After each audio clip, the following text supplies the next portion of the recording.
আচ্ছা, তুমি মাসে কত টাকা পাও? এই 8-9 হাজার টাকা।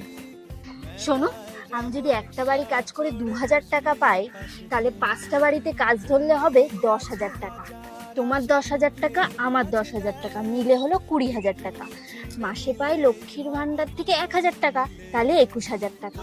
ওখান থেকে প্রতি মাসে যদি আমরা পুচকির জন্য সুকন্যা যোজনাতে 5,000 টাকা রেখে দিই, তাহলে আমাদের সংসার খরচা থাকে 16,000 টাকা।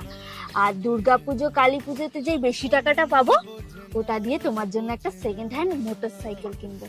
তাহলে আর তোমাকে এই রোদে কষ্ট করে সাইকেল চালিয়ে কাজে যেতে হবে না। আর পুচকির বিয়ে আর পড়াশোনার খরচা নিয়েও আমাদের মাথায় কোনো চিন্তা থাকবে না। এবার সংসার খরচা বাঁচিয়ে যেই টাকাটা থাকবে, ওটা দিয়ে আর আবাস যোজনায় নাম লিখিয়ে ওখান থেকে টাকা পেয়ে আমরা একটা সুন্দর দেখে বাড়ি বানাবো। তারপর দুজন মিলে সারা জীবন ওই বাড়িতে একসাথে সুখে কাটাবো।